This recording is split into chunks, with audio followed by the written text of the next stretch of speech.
Olá, boa noite. Vocês me escutam bem?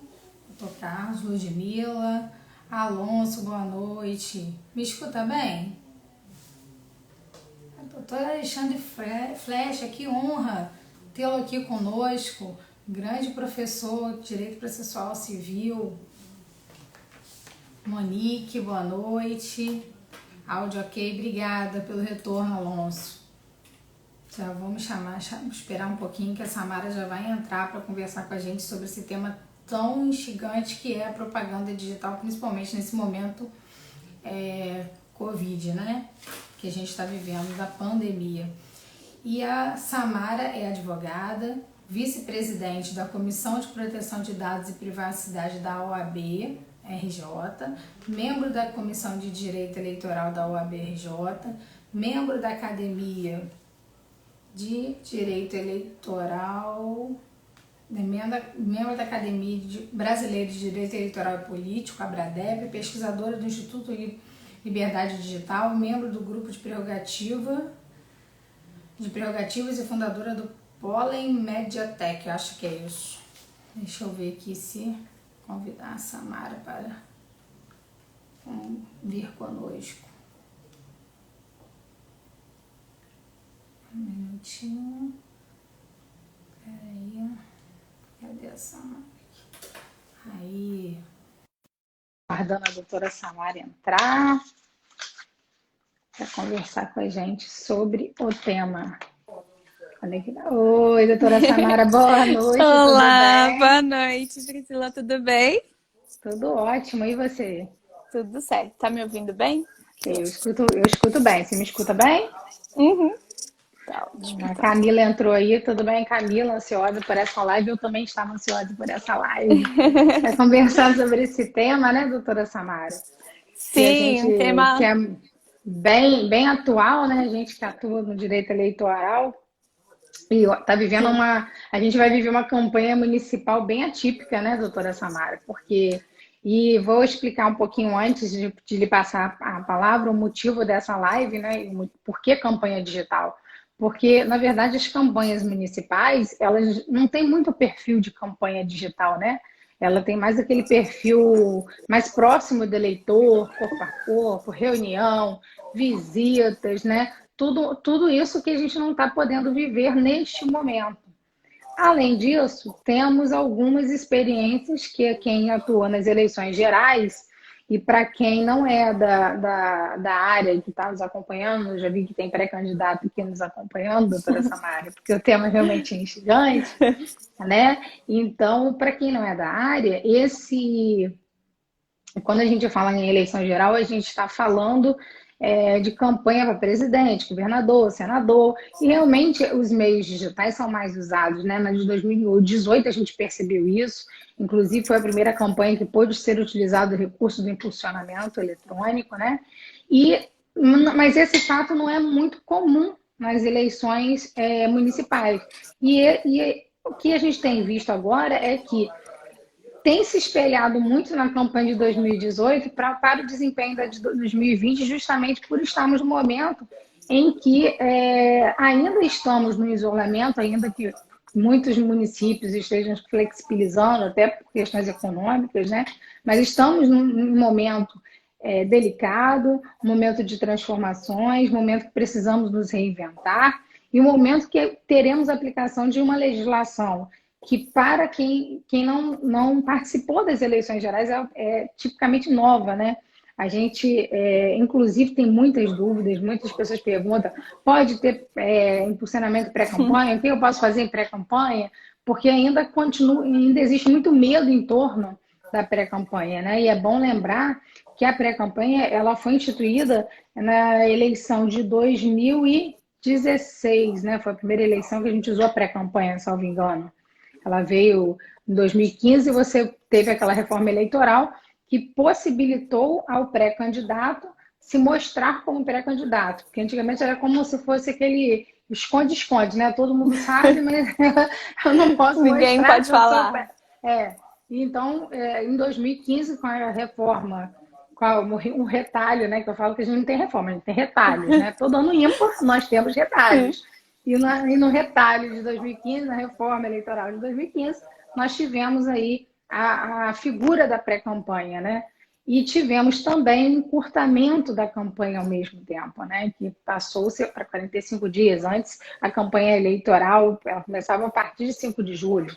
Nessa eleição, em tese, ela teria que começar em 15 de agosto. E agora, por conta da pandemia, nós vamos para 27 de setembro, se eu não me engano.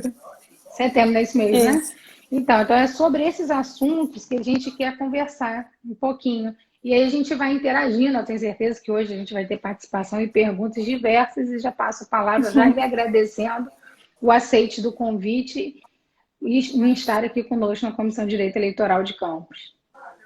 Então, eu que agradeço, Priscila, pela oportunidade. Eu acho que é incrível poder falar com vocês assim, da OAB de Campos. Campos é um local muito importante, inclusive é uma das principais eleições municipais do estado do Rio de Janeiro. E eu acho que vai ser uma cidade, também por ser um pouco maior, que vai sentir mais essa questão do isolamento para as eleições, né, de como isso vai ficar, como tem mais responsabilidade por ser maior e tudo mais. Então, eu acho que é muito importante que a gente possa tratar desse tema da digitalização das eleições, porque muito se diz, em 2020 isso se provou, né? Eu acho que as pessoas que discutem tecnologia e internet meio que tiveram a revanche em 2020, porque todo mundo falava que eleição não só se fazia em TV, em rádio, quem não tinha TV e rádio não tinha chance e tudo mais. E o que a gente viu, para o bem ou para o mal, foi uma subversão dessa lógica e que a internet teve muito peso. Os aplicativos de mensageria privada tiveram muito peso, né? Nesse caso, especialmente o WhatsApp. Mas a gente viu também o Twitter tendo bastante referência, o próprio Facebook com o Instagram. Tinha ali uma diferença dos processos anteriores. E aí, quando vem 2020, no começo é sempre aquele entendimento de que não, é uma eleição municipal é outro jogo, não tem nada a ver com a eleição geral e a gente vai voltar para a lógica no caso da eleição municipal, nem tanto só a TV, mas quem tem mais estrutura, né, para fazer material gráfico, para estar na rua e tudo mais. E o que a gente viu foi tipo um atropelo, né, da realidade mesmo sobre nós, que foi a possibilidade de que a gente nem tenha uma campanha com panfleto, ou em alguns lugares se cogita, né, nem usar tanto panfleto, por uma questão também de saúde pública e etc. Mas se vai usar ou não vai usar, uma coisa é certa. Se for usar muito, vai ser muito mais reduzido. As pessoas vão estar menos abertas a receber um material, né, de um estranho na rua, então a parar para conversar e tudo mais. Então, eu acho que a internet realmente ela ganha um peso por vários fatores, não só pela herança de 2018, mas também pelo momento que a gente vive.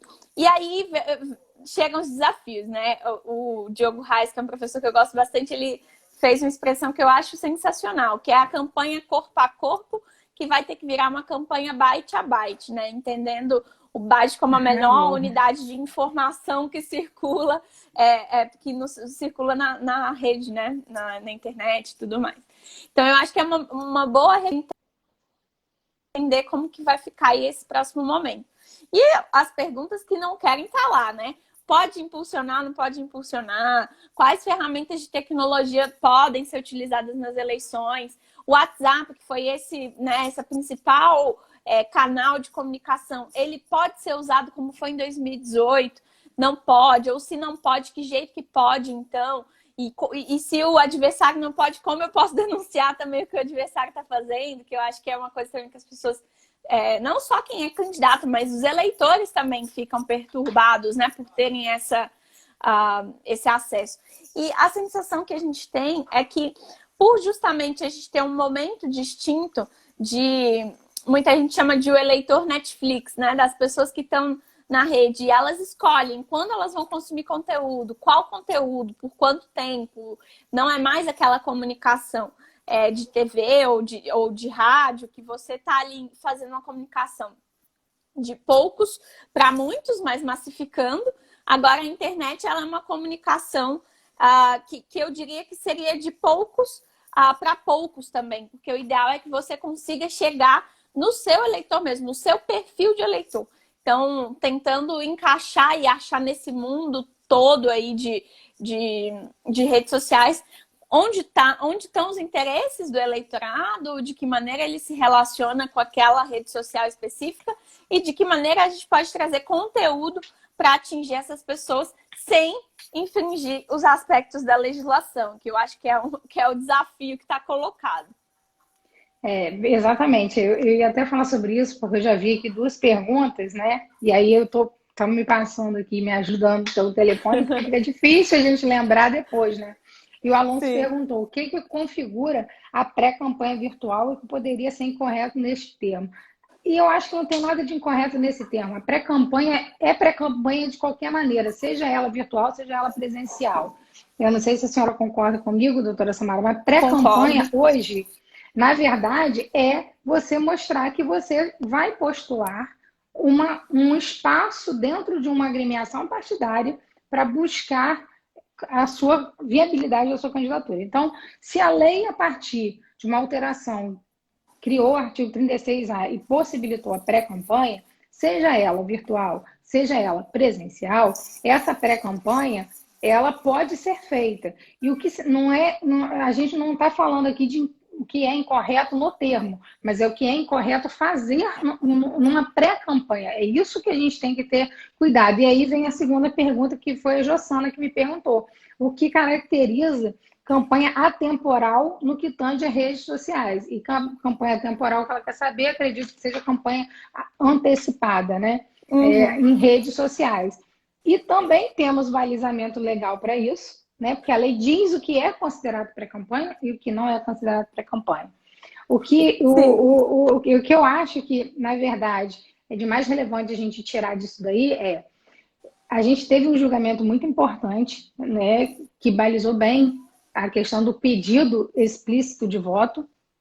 E só nesse caso a gente teria uma campanha extemporânea, antecipada, ou atemporal, né, que é fora do período apropriado para pré-campanha, que, por sorte, é uma campanha que está sendo vedada e por isso ela recebe a reprimenda legal, mas eu queria que a senhora conversasse um pouquinho com eles, pelo que eles vão entender aonde a gente quer mostrar para eles até que ponto eu posso e quais são as consequências que eu posso ter em usar as minhas redes sociais enquanto pré-candidato, né? E esse uso pode vir a me trazer consequências futuras. Então, eu acho que é isso que é importante a gente abordar aqui para responder essas duas perguntas num todo.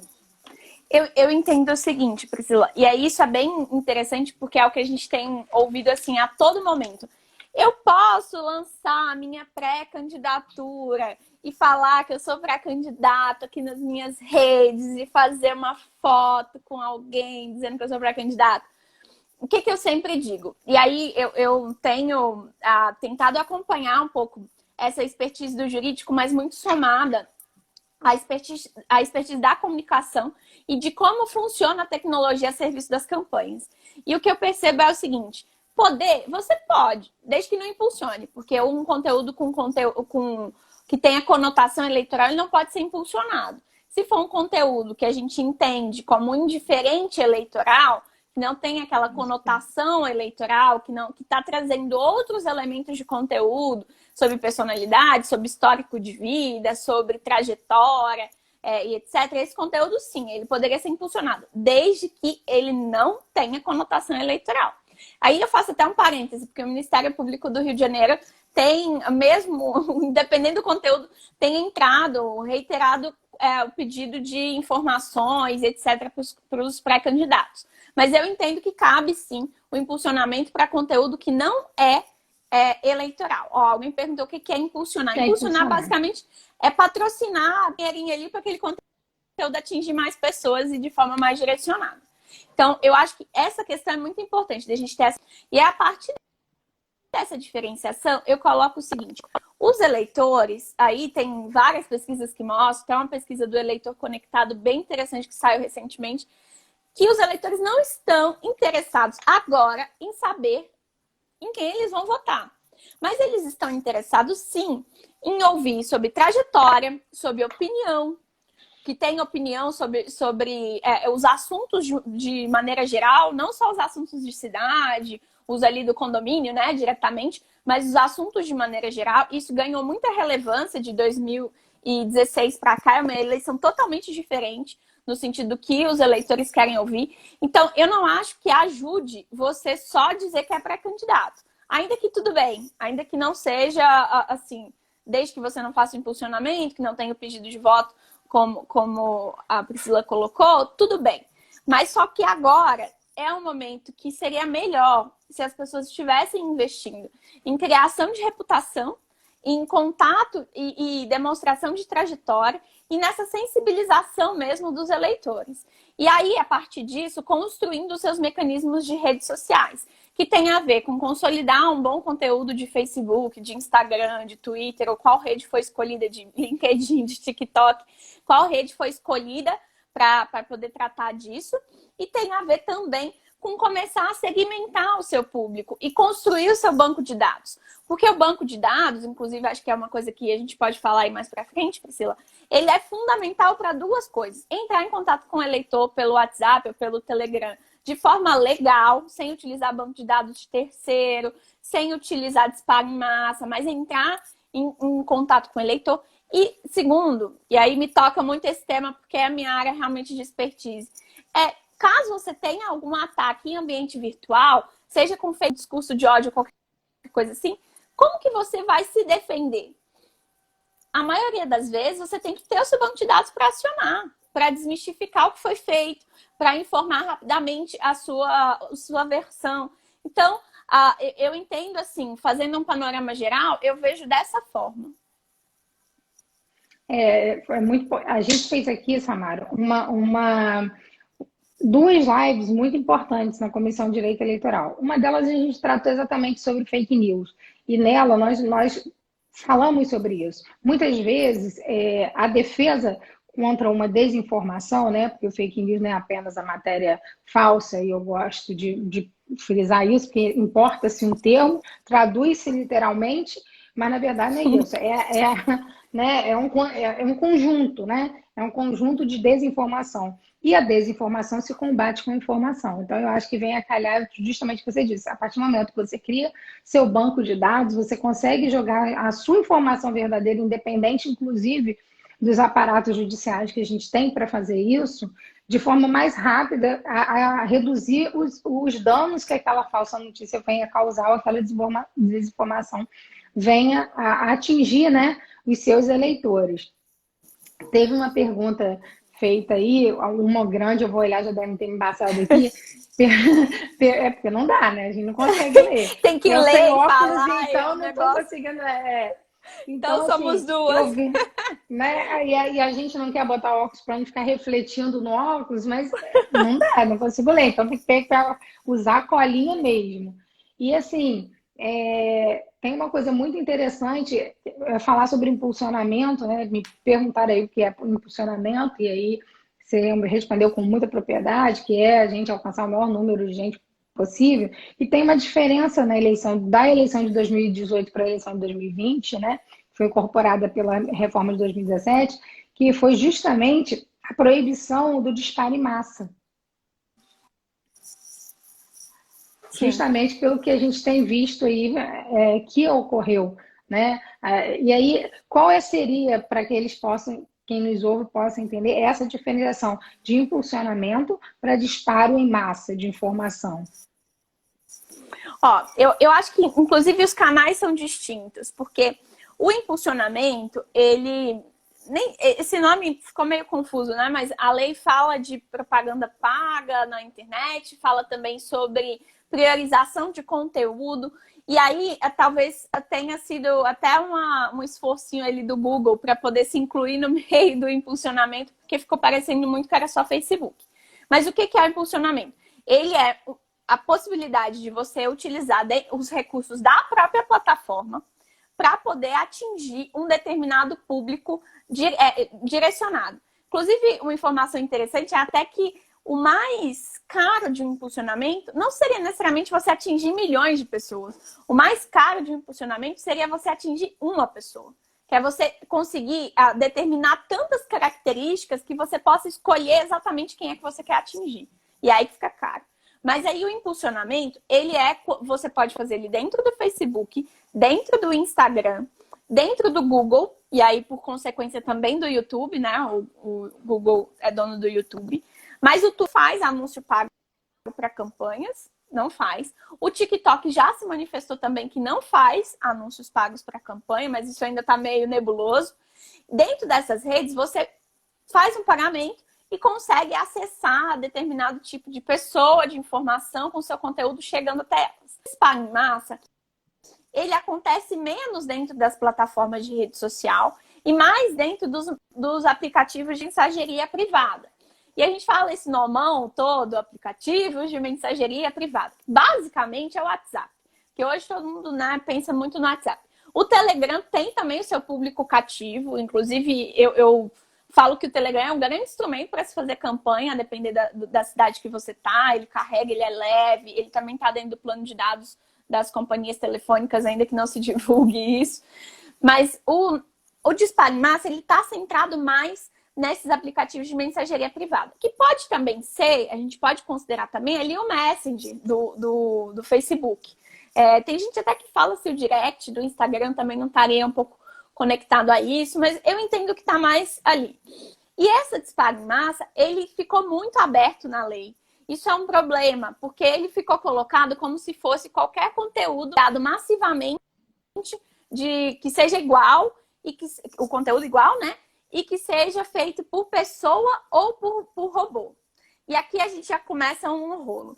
Porque você poderia tanto ser disparo em massa se você individualmente, com a mão, fazer o envio de mensagem uma a uma, para um volume alto de contatos, quanto se você automatizar, também seria considerado disparo em massa. Quanto se você fizer os dois, que é o que a gente chama mais de um comportamento ciborgue, né? Você fazer o manual e o robotizado, o automatizado. E aí, qual que eu acho, Priscila, que é a maior dificuldade?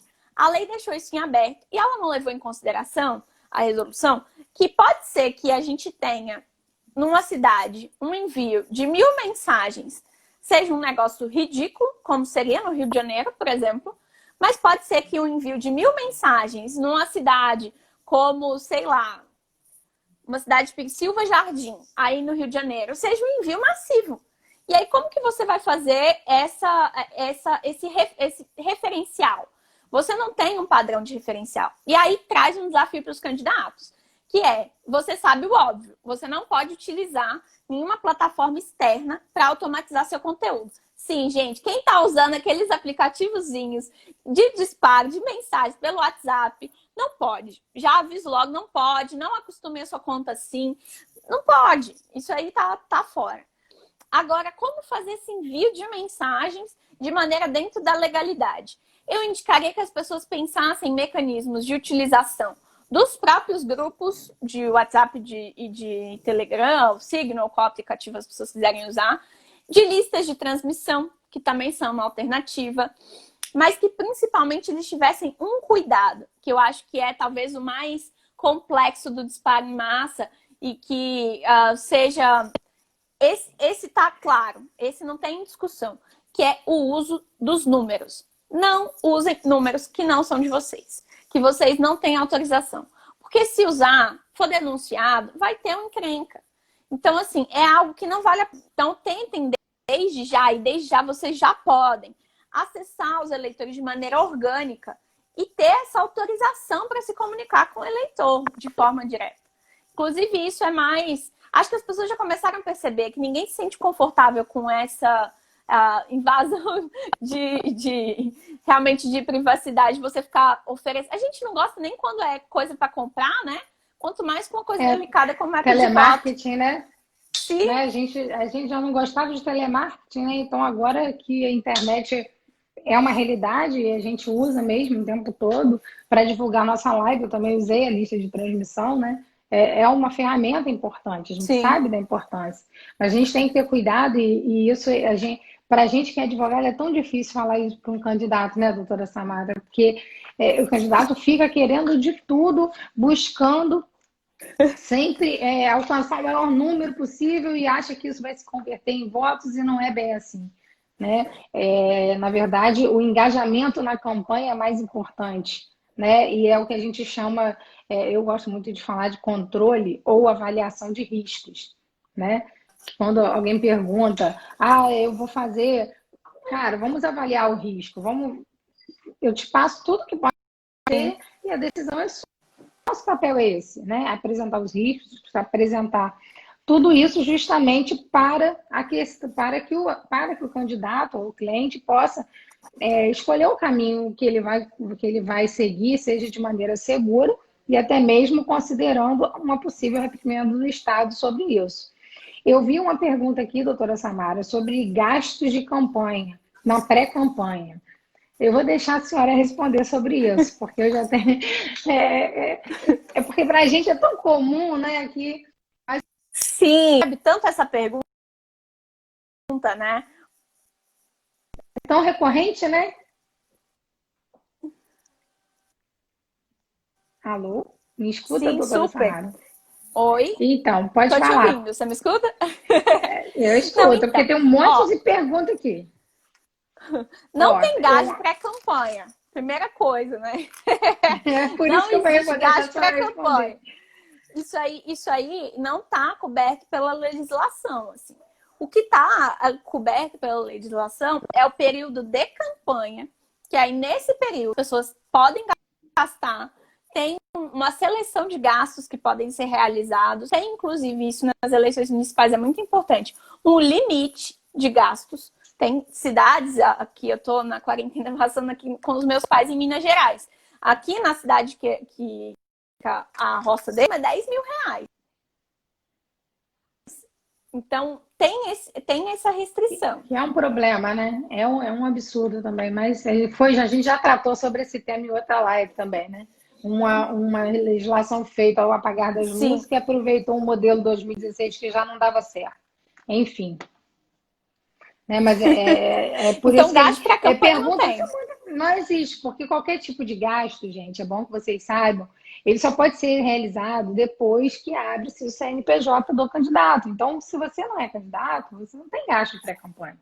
Os gastos, Exatamente. o que a gente, né, o que a gente orienta é que, na verdade, os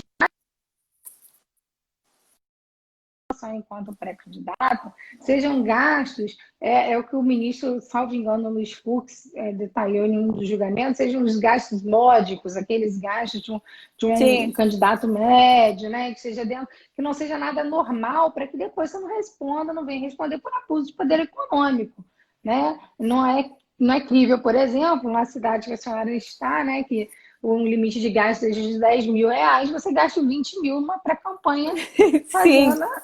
Então é óbvio que isso daí não vai dar bom, né? Vai dar problema. Com certeza vai ter uma AGE aí para apurar quiçá o abuso dos meios de comunicação, né? Dependendo de E onde aí não for vale a gasto. pena, né? Aí não vale a pena, É, porque, inclusive, a gente teve perdas de mandatos importantes. Uma senadora perdeu o mandato assim. Então, realmente é um cuidado que tem que ser ter. tem uma pergunta aqui. Há regra quanto às lives? E o que não pode ser feito nas lives? Eu acho que os dois podem ser respondidos juntos. Sim.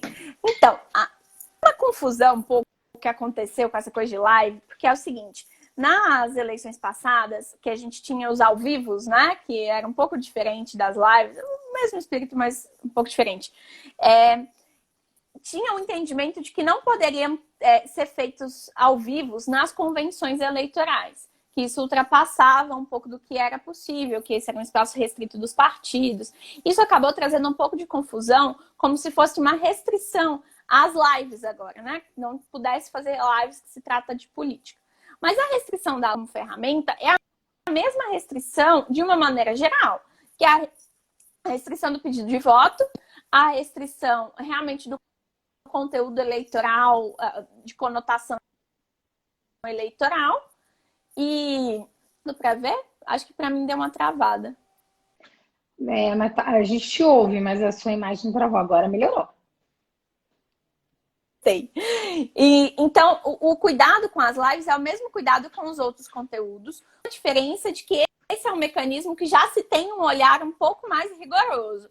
Então, eu aconselharia cuidado. Eu, particularmente, não acho que tipo, lives são um bom mecanismo para fazer os lançamentos pré-candidatura.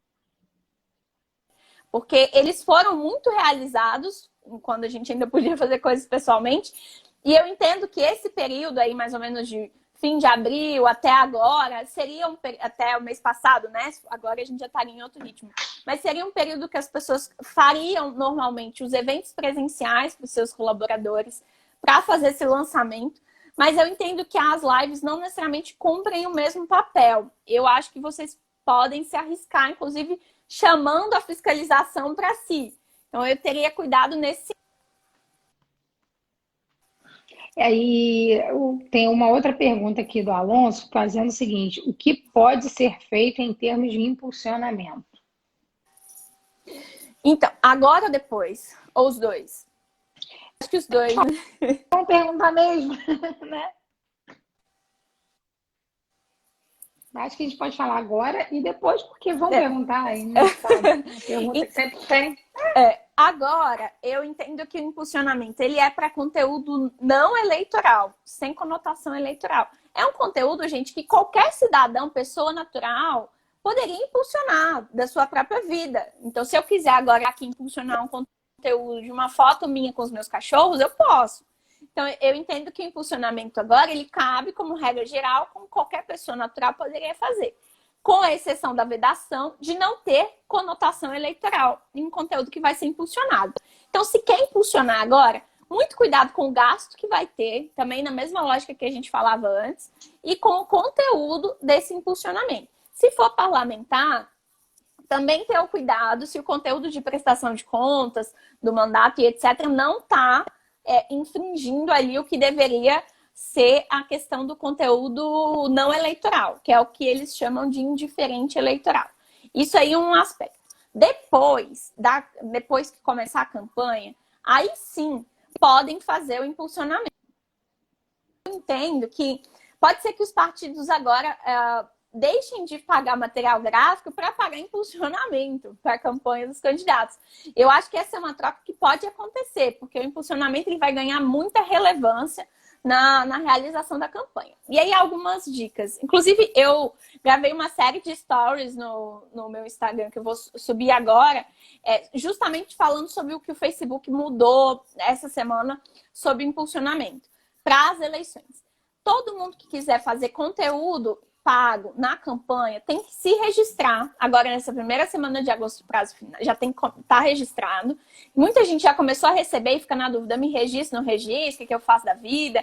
Tem que registrar sim, fazer lá, juntar todos os documentos. O quanto antes fizer isso, melhor, porque aí você já tem aquela autorização. Quando chegar as eleições, que a pessoa não consegue, lá no meio da campanha ela ainda não conseguiu impulsionar o conteúdo. Então, façam desde já essa autorização de conteúdo político, troquem de cartão de crédito para boleto e depois, quando tiver a campanha, vai ter que fazer a alteração do CPF para o CNPJ de campanha, fazer os pagamentos tudo por dentro da conta.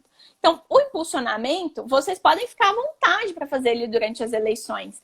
Isso não vai ter restrição. A questão da restrição é o limite do teto de gastos que vocês vão ter, sobre o dia final, né, de não poder impulsionar no dia da eleição, porque sim, ainda conta como propaganda, então não poder impulsionar no dia da eleição. E fazer, gente, o impulsionamento, acho que o que mais interessa para nós não é nem quanto vocês vão colocar, mas como vocês vão gastar esse dinheiro.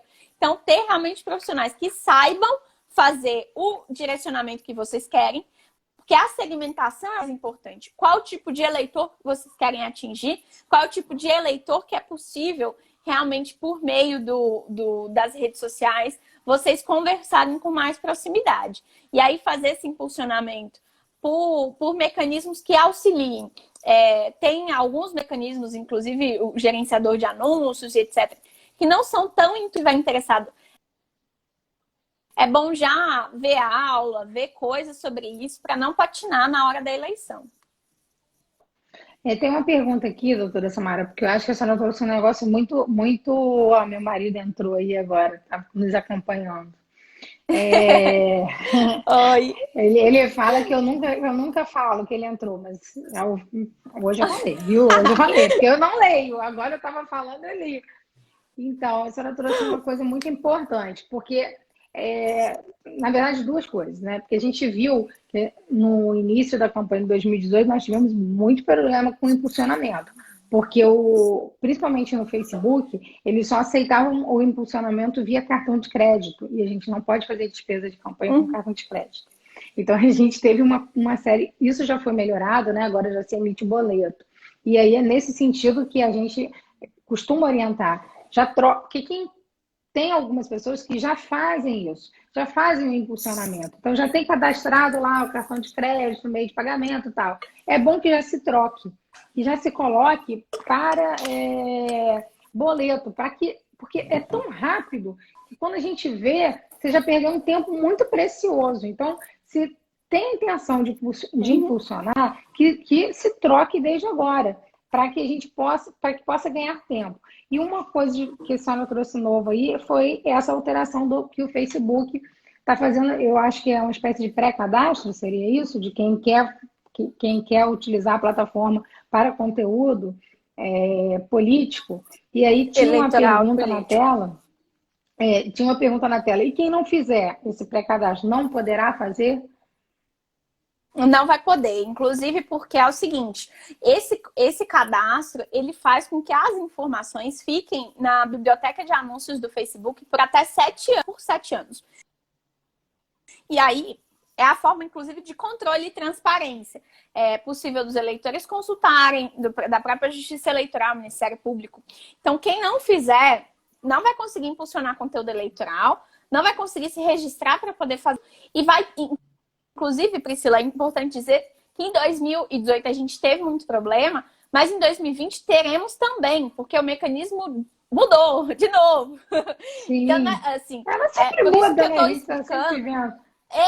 E aí as pessoas ficam assim, né, perdidas. E óbvio que, gente, perder 5 dias numa eleição de 49, acho que agora vai ser 49, nem 45, é muita coisa, né? Uma porcentagem significativa da campanha. Então, quem quiser mais informações está lá, o Story pode ver, tem explicação certinha. Mas eu acho que o mais importante é isso: todo mundo se registrar, tirar o cartão de crédito por boleto, deixar os documentos tudo certinho. E lembrando o seguinte, gente, quem pode pagar impulsionamento é só a própria pessoa. Não me vá pedir para o coleguinha pagar, para a agência pagar, para a empresa usar o cartão ou pagar da conta da pessoa jurídica. Não vai dar bom, entendeu? Então, usem, realmente paguem na conta de vocês. É até uma restrição na legislação, né? Porque na legislação, o candidato ele pode impulsionar, mas a pessoa natural não pode. Não é isso, doutora Samara? Exatamente. Então, porque muitas e vezes as pessoas jurídicas. Principalmente, né? Porque a gente vê, às vezes, os apoiadores, e isso é muito importante, querendo impulsionar aquele candidato e não sabe que pode trazer, inclusive, um prejuízo para o próprio candidato, né? Porque a gente sabe que lá na frente vai se alegar que houve o prévio conhecimento, que foi feito, fora que já conhece como funciona um sistema de justiça extremamente proibitivo, principalmente em questão de propaganda eleitoral. Eu me lembro que assim que lançou a pré-campanha, foi um desespero, porque apesar de estar explícito que podia ser feito, em cada localidade, cada juiz eleitoral, cada zona, ele entendia de uma forma a ponto da gente ter que orientar o candidato do município A de um jeito, do município B de outro, do município C de outro, porque o período do processo eleitoral em si é tão curto que não dá tempo de você ficar brigando judicialmente, porque quando você ganha já terminou, já foi. Então não vamos... E isso é uma sensibilidade que exatamente, só o candidato pode impulsionar. Então, por isso que é muito importante, a gente vem batendo na tecla, não é por ser advogada, por estar numa live na OAB, mas a presença de um advogado, uma campanha eleitoral, de um contador com experiência eleitoral, numa campanha é de suma importância para o sucesso dessa campanha e para a manutenção de um resultado nas urnas. Porque imagina a frustração que é, e a gente viu que isso acontecer em vários locais, de pessoas sendo eleitas e perdendo, é o que a gente fala, ganha nas urnas, perde na justiça. Então, e isso tem que ser feito o mais rápido possível, porque foi uma coisa que eu percebi que aconteceu em 2016, eu não sei se a senhora percebeu da mesma forma, como antes, começava em 5 de julho, deixava-se para contratar bem perto de 5 de julho, os profissionais, né? E aí o que acontece? Você contratava, na verdade, nesse início, a contratação tem que ser ou via pessoa física ou via partido, né? E aí, para orientação só dentro da campanha, e aí quando você pegava, o negócio já estava totalmente bagunçado, mas você ainda tinha um tempo maior para corrigir. Agora, com 45 dias, gente, é praticamente impossível. Então, é bom que se tenha as informações, os esclarecimentos, buscar bastante informação. Por exemplo, essa questão do apoiador não poder impulsionar é de tamanha importância. É a mesma situação porque chega a ser até complicado, né? A gente explicar isso para um cliente. A gente, enquanto advogado, a gente consegue se entender, mas o cliente não entende. Como que pode, então? Sim. Me explica o evento. Estamos com o Bolsonaro em todos os outdoors aí, não ser considerado propaganda, não ser considerado proibido, e eu não poder impulsionar o conteúdo do candidato que eu quero que ele vença a eleição. Né? Nós não é difícil. É difícil para a gente explicar. Eu sempre falo nas minhas lives aqui que a função do advogado é uma função muito complicada. Porque você explicar o que não tem explicação, porque não tem explicação. A explicação é a única. Nós precisamos cumprir o que está nas leis. Infelizmente, está nas leis. E a questão do outdoor, inclusive, foi muito debatida justamente pelo caso do Bolsonaro. Porque o Brasil inteiro espalhou outdoor, né, até a ponto do tribunal ter que se manifestar se aquilo era ou não. Porque senão ia multar acabar multando por propaganda, né, irregular em tudo, prevendo, né, na verdade, presumindo um prévio conhecimento. E é muito complicado, porque é uma legislação, do meu ponto de vista, muito sensível. Porque imagine você a situação de um impulsionamento da campanha de uma pessoa por um adversário político, apenas para prejudicá-lo. Uhum. Então, assim, é um cuidado que a gente tem que ter ainda que mais redobrado, não é mesmo, sobre isso? Não, e voltei.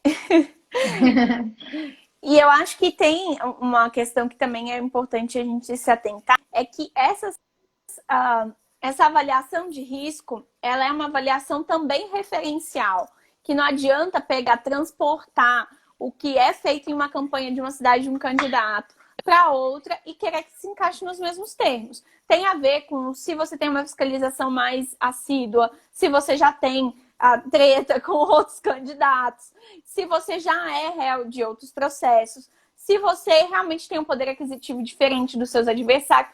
Então, é uma avaliação de risco de muito cuidado. E aí eu indico também que as pessoas se atentem na contratação das equipes de comunicação, porque é importante que as equipes de comunicação sejam equipes que entendam o contexto eleitoral. Porque existe uma gama imensa de ferramentas de tecnologia que a gente pode utilizar para fazer propaganda, para conseguir atingir as pessoas. Mas a tradução das ferramentas que são passíveis de serem utilizadas numa campanha eleitoral, ela só pode ser feita por profissionais que conheçam da legislação eleitoral, conheçam das campanhas eleitorais de uma maneira geral. Então, esse é um cuidado importante, é um gasto que talvez seja um pouco mais caro, mas que vai compensar depois a dor de cabeça que vocês vão evitar. E mesmo para quem vai fazer sozinho, não vou contratar. Sim, é o tripé. Eu sempre chamo do tripé das eleições, né? É o jurídico, que é de extrema relevância, a contabilidade, que é de extrema relevância, e o Obrigatórios, marketing. né? Obrigatórios. Jurídica e contabilidade não tem nem escolha. E o marketing, que é a equipe de comunicação, que tem que ter o conhecimento da questão eleitoral, porque existe sempre, quando não existe essa equipe de marketing com conhecimento eleitoral, um tensionamento muito grande com o jurídico, né? Eu não sei se a senhora já passou por isso, mas a gente Permanente. passa, nossa.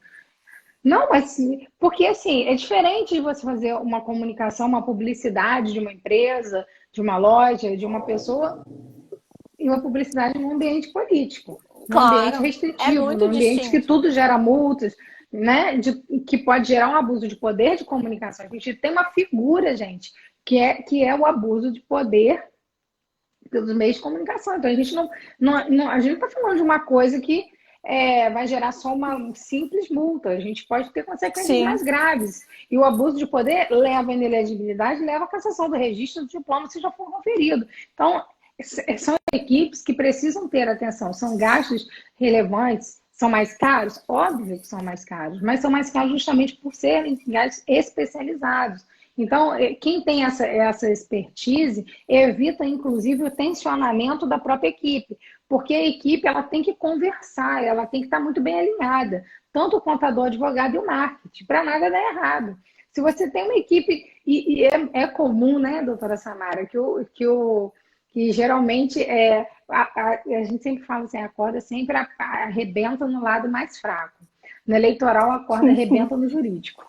É sempre assim, porque o Sim. marketing é o O anjo jurídico que é quer mais botar antipático, né? que quer botar o candidato, quer fazer o candidato ser eleito. Eu quero te dar visibilidade, mas o seu jurídico não permite, o seu jurídico Não nega tudo, deixa. não deixa, e aí Então, gera esse tensionamento e depois as consequências. permanente. Aí depois o jurídico tem que se virar para resolver e que muitas vezes não é possível resolver. Não é isso?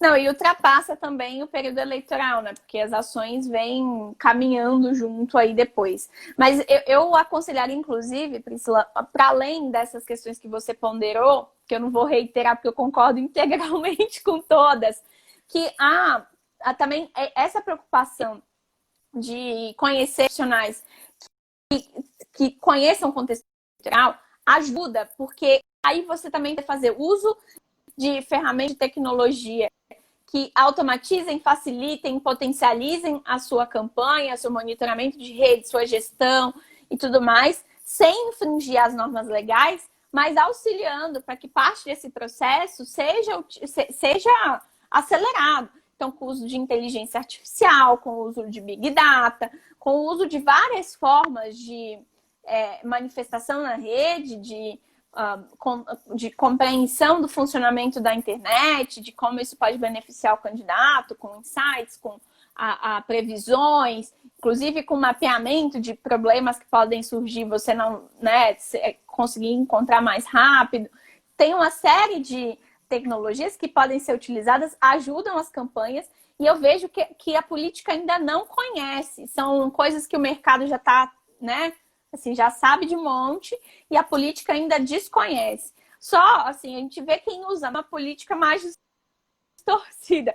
Usa mais para fazer guerrilha de redes, para fazer divulgação de desinformação, mas a contrapartida disso, que poderia ser utilizado, eu vejo que tem pouca gente fazendo. Isso me preocupa bastante. Por isso, inclusive, tenho me dedicado muito ao estudo e ao teste dessas ferramentas para poder sempre ver o que juridicamente é cabível. E nesse ano, então, a gente vai ter um reflexo muito grande, né? Esse ano, para mim, vai ser eu acho que vai ser um divisor de águas, porque a gente está vivendo tudo novo. Sim. Tudo novo. Já uma legislação que, apesar de ter sido confeccionada em 2015, vai se aplicar esse ano, que é o fim das coligações. E já é um complicador a mais, né, para o processo eleitoral municipal. A gente tem aí uma regulamentação maior em termos de campanha na internet, inclusive com essa proibição do disparo em massa, que não havia antes. A gente tem algumas situações, uma campanha muito acirrada do próprio Tribunal Superior Eleitoral contra a desinformação. Né? Sim, A gente tem uma figura penal, inclusive, um crime tipificado em relação a fake news, que está exatamente. tipificado, né? Então, e além de tudo isso, nós temos uma pandemia que alterou uma eleição, aumentou uma pré-campanha, né? Aumentou um período de pré-campanha.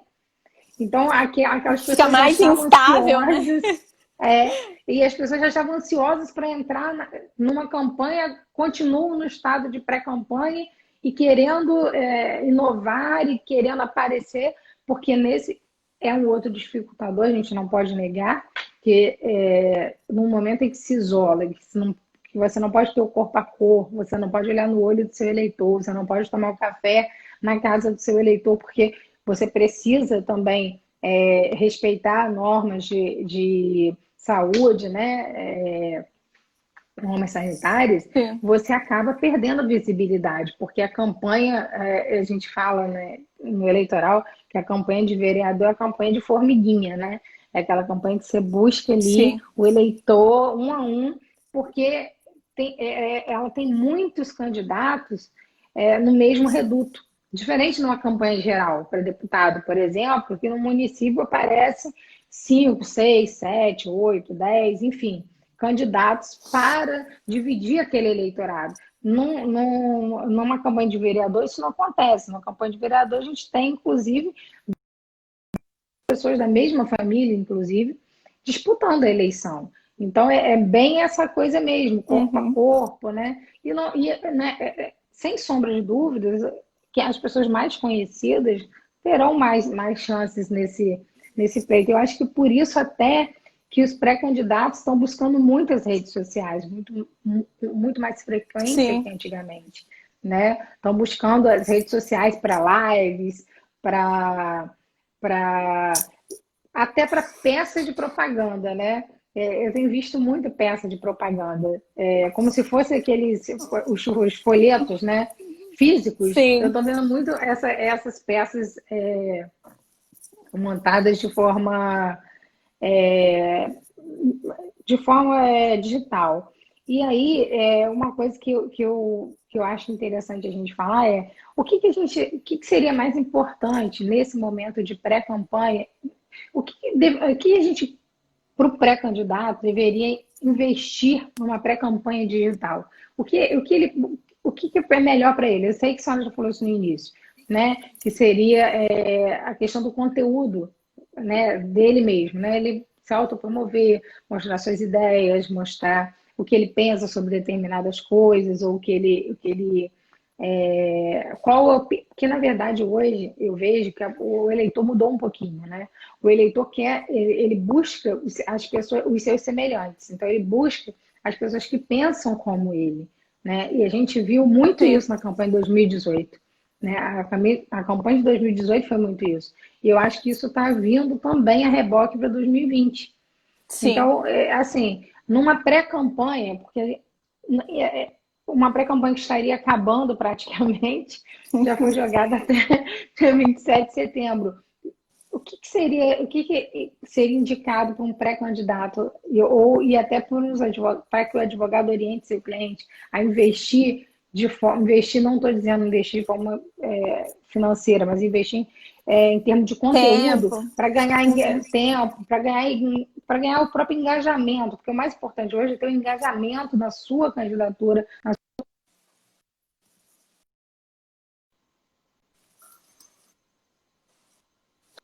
Ó, eu primeiro eu começaria com um aviso, assim.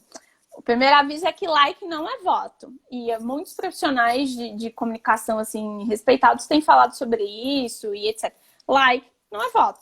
Seguidores não é voto. É importante das pessoas entenderem, até para saber o que buscar. As dicas das redes sociais, elas não dão tanta exatidão no sentido do que a gente vai ter nas urnas. mas elas contribuem para que você faça chegar a sua mensagem a mais pessoas de forma mais efetiva, dizendo para determinadas pessoas que estão mais interessadas em uma pauta do que em outra, mais sobre aquela pauta do que sobre outras. Então, eu acho que isso, assim, eu vejo que o principal fator que os candidatos, candidatas, pré-candidatas deveriam estar fazendo agora é a construção do posicionamento e da reputação nas redes. Eu colocaria isso como principal. E construir posicionamento e reputação nas redes não é só ganhar um monte de curtida, um monte de seguidores, ou pagar robozinhos para ficar seguindo pessoas, depois deixar de seguir pessoas para aumentar o número de seguidores, porque, em geral, isso vai te trazer seguidores que não necessariamente são aqueles que vão consumir o seu conteúdo da maneira correta. Então, criar esse evento, essa autoridade, tem a ver com demonstrar a trajetória, mesmo para quem não é político, né, de carreira, digamos assim, quem não tem mandato, tem uma trajetória de vida e essa trajetória faz sentido para aquela escolha de ser político. Então, mostrar a trajetória, mostrar a opinião, mostrar o que importa, o que toca na vida daquela pessoa, produzir conteúdo de qualidade, eu acho que é o primeiro passo. O segundo passo é montar o banco de dados. E eu insisto nisso porque ter esse banco de dados estruturado, organizado, o máximo segmentado possível. Então, segmentar seja por bairro, seja por território, seja por interesse, etc., é o ideal para poder realmente fazer esse desenvolvimento de contatos que depois você possa utilizar na campanha de forma tranquila. Eu acho que se as pessoas fizerem essas duas coisas, elas vão chegar no momento de campanha muito melhores. Porque aí sim você já vai ter feito essa sensibilização inicial, seus leitores já vão estar consumindo conteúdo, entendendo aquele conteúdo, achando interessante, e você já vai ter a relação com eles para poder efetivamente enviar depois. Não adianta desde já, Priscila, eu vejo que muita gente tem essa ansiedade, fica martelando que é pré-candidato em tudo, martelando que vai fazer essa ou aquela proposta. Não é hora para isso. É hora para construir reputação nas redes. E aí tem a ver com fazer o site, tipo, utilizar o SEO do Google para poder ranquear o site. Tem a ver com descobrir como que é a sua fama nas redes, né? E aí tem muita pesquisa sobre isso, ferramenta que você consegue perceber como que é. Então, eu iria por esse caminho. Tem muita coisa gratuita, inclusive. Não só de conteúdo ensinando a fazer coisa, mas muita ferramenta gratuita que as pessoas não conhecem e poderiam usar. Para quem vai fazer campanha sozinho, vai fazer sua própria campanha. Muita coisa gratuita hoje, desde coisa que você faz, seu próprio logo, design, etc., até coisa que você automatiza de forma legal e parcial algumas funções aí das redes. Então, eu acho que é uma questão bastante de dedicação, pesquisa, e acompanhar os canais certos, como o da UAB.